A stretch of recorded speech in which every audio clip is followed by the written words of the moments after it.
The Honourable Christopher Finlayson. Mr Chairman, I hadn't intended to take a call on this bill, but I have great respect for the Honourable Nanaia Mahuta, and so I carefully looked at her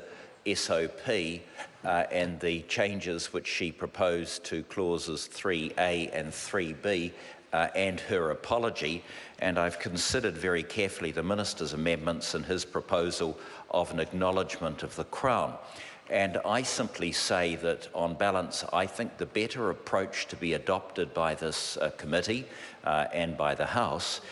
is to support the Minister's acknowledgement, which ties in the acknowledgements that have been made both in the Waitangi Tribunal and in numerous deeds of settlement to the abject failure by the Crown to respect and work with in partnership with Māori to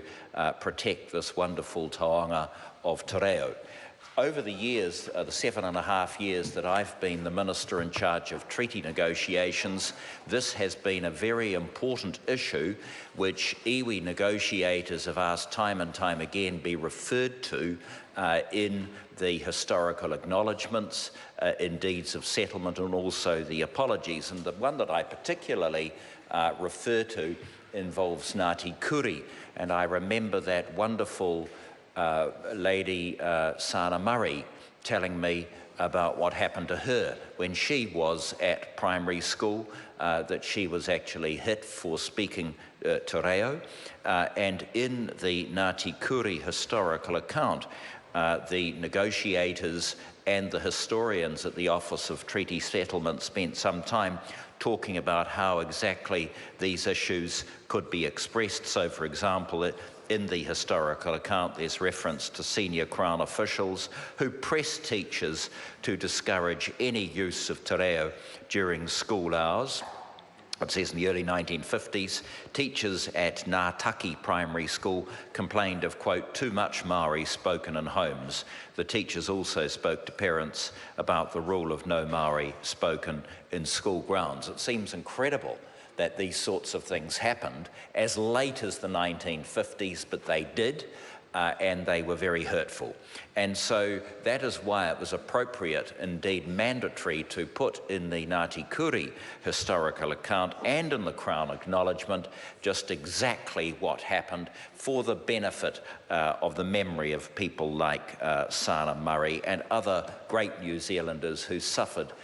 dreadful indignities and, as I say, as late as the early 1950s. I could go through the various other particular acknowledgements that have been made in settlements from Ngāti Koro ki Kahukura, particularly in the north, I say to Mr Davis Te Aupōuri, Te Rarawa.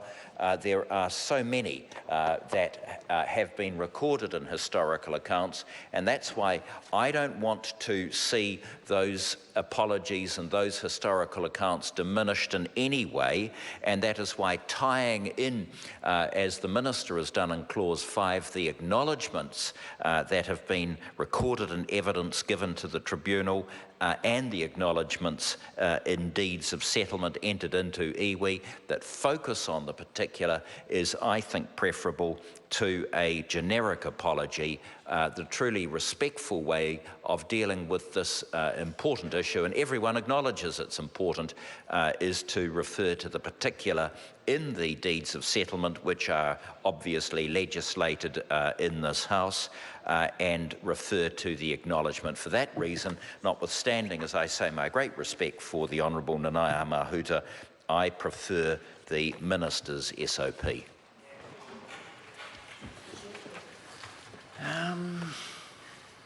Catherine